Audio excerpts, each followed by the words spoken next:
Howdy y'all. Got the two pickups here lined up, so I figured I'd kind of do an apples to apples. This one here, this is a 2004 F350. It's got the 6.0 power stroke in it. It's got the ZF6 transmission. If you get an automatic, it's the 5R100. Thank you for correcting me on one of my other videos. I said it was like a 7R100 or something. Well, I looked at it. It's a 5R100 in the automatic. It's got 325 horsepower, stock from the factory. It's a bone stock pickup. It's been a really good pickup. It's at 315,000 miles. And I got her nosed up to this 2015, my work truck here, F350 also. It's got the 6.7 liter, and it's got the 6R120 transmission, which they say is one of the toughest transmissions Ford has hooked up to a diesel. It's got 440 horsepower, 860 pounds of torque. It is a freaking powerhouse. So I kind of wanted to just kind of compare the two. Back in 2004, they didn't really have too much emission stuff. They had an EGR cooler, which was pretty problematic. A lot of people, they do the deletes on them. This one here hasn't been deleted. I think it's a bulletproof EGR cooler. That's what I heard when I bought it. My boss was telling me. This used to be my work truck right here. And then finally, once we retired at 300,000, I ended up purchasing it off my boss. Good pickup. I drive it on the weekends. This is what I drive every day on the weekdays. It is a freaking Cadillac Lariat model, so I call her Lorraine. She's a nasty old girl. It's got heated seats, satellite radio, freaking push button start, so I can start it from in the house. Don't even gotta come start my truck and warm it up like a freaking peasant anymore. It's pretty neat. I'll pop the hoods on and kind of show you guys stuff.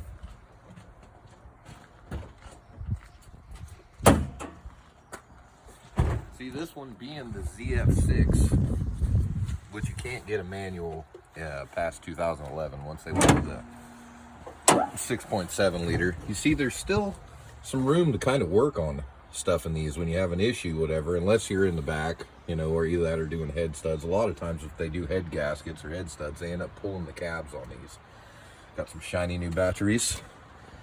My other ones were still starting it, but they're getting pretty weak. And once you get weak on a diesel, whatever, your batteries get weak, you're likely to short circuit the starter, which I've learned with my 7.3s. I had a couple 7.3s before, and as soon as your batteries start getting low, whatever, just go ahead and change them out. You'll save yourself a freaking headache, which on the 7.3s, it's pretty cool to do the gear reduction starter upgrade. It cranks super fast, pops right over.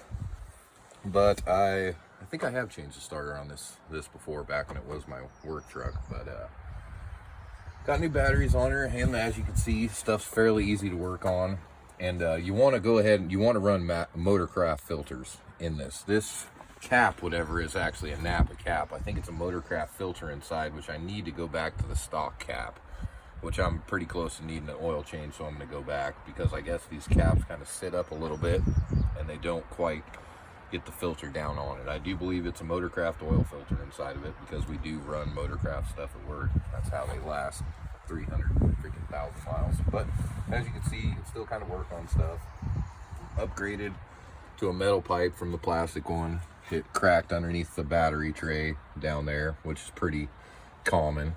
And then the Vistion box, that's aftermarket, but that's just a Napa special. It's freaking neat. Instead of paying $90 for a whole air filter setup, whatever, you just pay the, you know, $20, $30 for the insert there, and it works really good. Haven't dusted any motors with them yet. So this is the 6 liter ZF6. Just like I said, you can't get a ZF6 in one of these, otherwise that would be one nasty macaroon. It would be hard to keep those tires from spinning. Then pop the hood on the old powerhouse here. This truck's also bone stock. It's still got its DEF and all its emission stuff, whatever. But I hear they're pretty freaking nasty when you do take all that stuff off and do a light tune. I don't really recommend tuning per se, whatever, just because with my old 7.3s, it seems like once I went tuning them and stuff like that, they were a little more problematic. I was having a little bit more electrical issues, undercover gaskets, and what is that? cam positioning sensor, whatever. Those were pretty faulty once you go messing with them, putting a chip on them.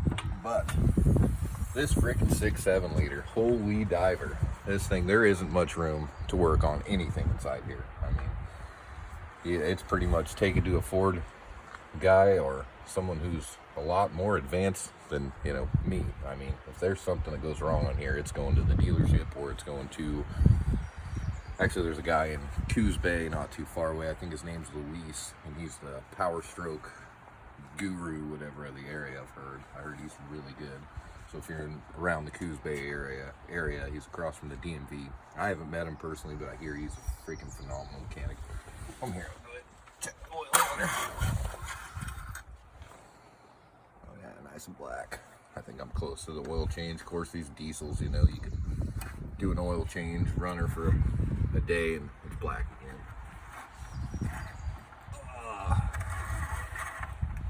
But I figured while I had them nose to nose, I'd kind of do an apples to apples.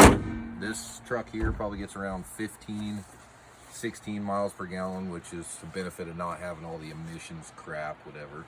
To where this one here, I'm getting about 14, 14.5. And then when I go driving up in the hills a lot, whatever, it drops down to 12.5. But it's a way better ride. It's got the coil suspension, which in 2005, this is an 04, this 6 liter here.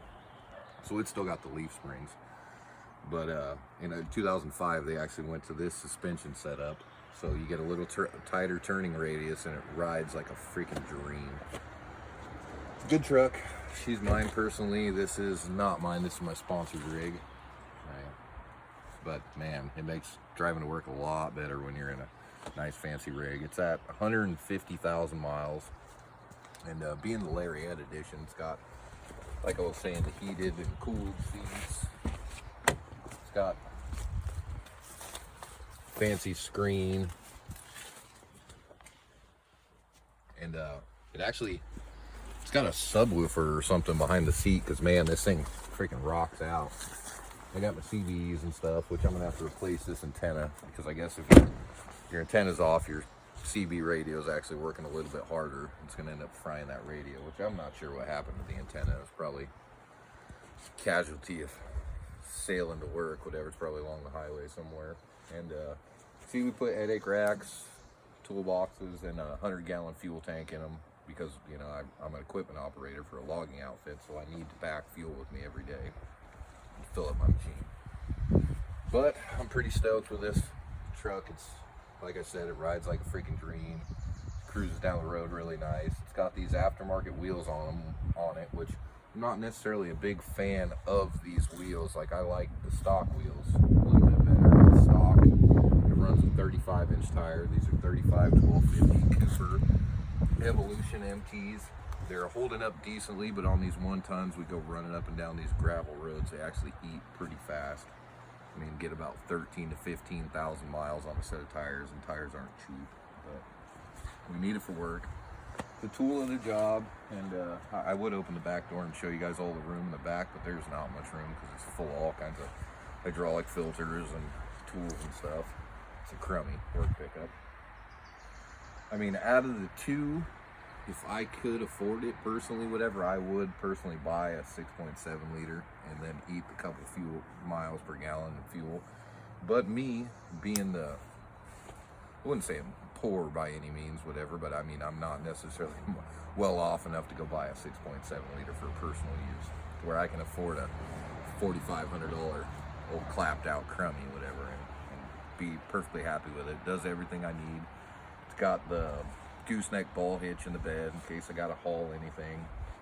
It's got trailer brakes, all the goods, and it's an F350, so it is a 1-ton. It's like this one here. This one here, the payload on this is just freaking incredible. Whatever. I think the F350s have around 24 to 26,000 GVRW, and the F450s actually come in at 31.8, somewhere around there. So if you are hauling a heavy freaking trailer, you can get the F450, which come in dualies.